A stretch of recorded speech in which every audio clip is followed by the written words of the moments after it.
Because this black girl have something to say. Welcome to Black Girl Say Something. So I just wanted to hop on here real quickly before I get the rest of my day started. Happy Monday. Anywho, quick story time. This happened like literally just now, like literally just happened. And I was like, you know what? Instead of making a video about it on TikTok, because I don't want to go like so deep into I don't want to make like a short video and have to cram it all in one. I want to come over here. I want to tell y'all what happened, and I want to give y'all some best practices so it don't happen to you. Anywho, let's talk fraud. So I get a call. Y'all know I'm looking for work. I'm doing all of these things. But about a few months ago, I was applying for work and I deleted my Indeed account. And the reason why I deleted my Indeed account because they were asking some very interesting questions. The job doesn't require, like at the level where I'm at, jobs are not asking you what high school you graduated from. So they asked me that, and they asked me like some questions that were almost seemingly like what you use for your security questions, right? So like, oh, what city were you born in? It's like, well, why do y'all need to know that? So anywho, they were like, oh, to create your profile, we need your social security number. So I was like, no, you're not going to get my social security number. Just remove me from this listing. I'm not interested. I've never applied to a job and had to give y'all my social before getting the job. So that ended. I'm thinking we're good till I get a random call today to my business phone, which is the number that has been my personal number, and it transitioned into my business number. And the other number I have, I've only had it for maybe about 3 years as my personal number, and it was a number that wasn't really in use. So I like that about it. Anywho, so I get the call. The call say they're calling from Bank of America. Let me tell y'all how slick they is. They said they was calling from Bank of America. They said that there was a credit card open. They also told me my address. They also told me that there was a bank account. There was an account opened online, and they wanted to verify if I have an account with them. So I was like, no, I don't have. What I told them was I don't have any bank accounts, right? And so they got kind of like a little up in arms about it. So he was like, oh, well, also they did some Zelle transactions.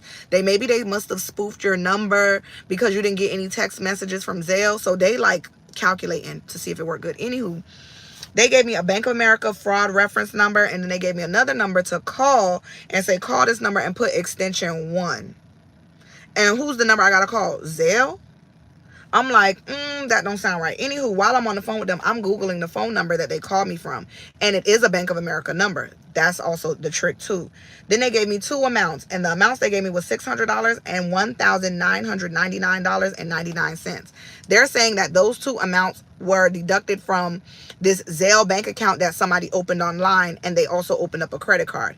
Here's where I want to tell you how not to let them fraud you. Number 1, you never say yes to anything. The whole goal is for them to identify if you have a Bank of America account, because if you do have a Bank of America account and if you do use Zelle, they're going to try to get you to send them money so that you can get your money back. How crazy does that sound? That's number 1. Number 2, all bank money is FDI insured. Okay, the bank is never going to request that you send them money to get your money back. Number 3, do not answer yes to anything. Do not admit to anything, because they can use your voice to, a lot of these banks are now using voice identifiers. And so because they're using voice identifiers, they're recording you, and they're going to use your voice to then activate that. So when he told me the amounts and he gave me the number to call, I Googled the number. Nothing came up. So me and my sister, we called Bank of America directly. And when I called Bank of America, the guy was like telling us how the fraud is working. And I said, well, I used to work in banking, so I do know that you don't want to admit yes to anything. I said, they also didn't ask me for any personal identifying information.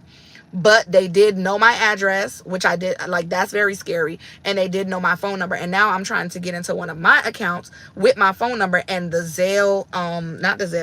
text message is not coming through. So I got to figure out how to alleviate myself from that, because if they have access to that, then they have access to other things. What can you do? You need to put in First of all, you can't do nothing unless it hits your credit. If it hits your credit, then you could do something with that. Right now, I'm going to put a lock on my credit through Credit Karma, and I also have Experian, because something had happened. I have free Experian right now, because AT&T had a data breach a little while ago and they gave me free Experian. So I'm going to use that to lock my credit. If you don't have an account with them, you then have to create an account and pay or do the 7 days and lock your account. So you want to lock up your stuff. Number two, when it comes down to these jobs, just be mindful. They're playing on the fact that people are desperate looking for jobs. But also, like, this amount, I didn't make it sound like, oh my God, I don't have no money. Because the minute you sound panic, the minute you panic, they know what to say next. So I didn't have no panic. I was like, oh, that's crazy. Oh my gosh, I didn't sound like anything out of the ordinary. But also, too, you want them to know that you have somebody else listening in. So I said to my sister, girl, how about somebody try to open a Bank of America in my name? And guess what he said? Oh, we're getting it taken care of. We're going to get this taken care of and make sure this is reported to the fraud department. Yeah, because they don't want to know that you have a support system or you have somebody else that is going to look out for you in the event that this is going on. Because they got to play on the fact that you don't have anybody to have your back. They also want to play on the fact that you are desperate to figure out what's going on, and they also will play on the fact of, if you have an account, what they're going to do next to get that money from you. And that's why he gave me a reference number, because I don't have Bank of America. I told him, I said, I never use Zelle. I don't even have Zelle. Yeah, I've used Zelle before, but they're not gonna know that. I said, I've never had a Bank of America account. I've never used Zelle. He said, like, you never use Zelle? I said, what phone number did they use? So he said the phone number, and I was like, oh, I don't know that number. Even if it is your number, you don't know that number. They did say my address, and the first time he said the address, he did not say the right street or the right street. So I just kind of was like, oh yeah, that's it. So this way, that gonna trip them up, because if they put the wrong street address in trying to get anything, they're not gonna be able to get nothing.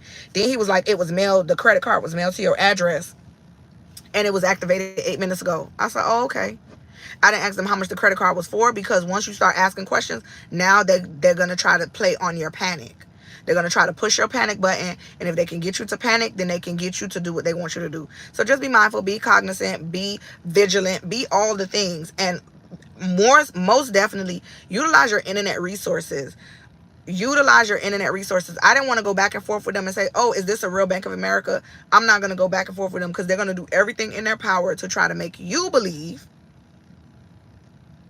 They're going to do everything in their power to try to make you believe, like, oh, yeah, this is real, and don't call anybody else, and this, that, and the third. This man literally gave me some number saying that it's Zelle. Let me see. We Googled it, and it wasn't even a real Zelle number. Like, what is that? But the number that they called me from, they spoofed the bank's number. They got the script and everything, y'all. And not for nothing, they sounded like they was like Hispanic. I don't know if that means anything to some people, but I saw somebody on TikTok say, anytime I get a call and the people sound like they from India, they be nervous.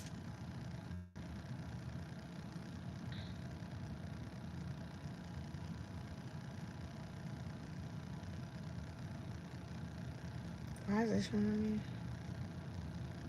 Yeah, it's not a number, but the number that they did call me from, I Googled that number, and that number was like, oh yeah, this is a Bank of America number.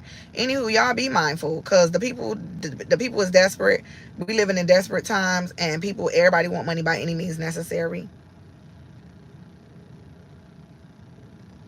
Yeah, they're calling from the Bank of America fraud department. This was the number that they called from, and when you Google it, it say, yeah, it's a fraud number. But the thing about Bank of America is you can't even get to talk to somebody if you don't have an account.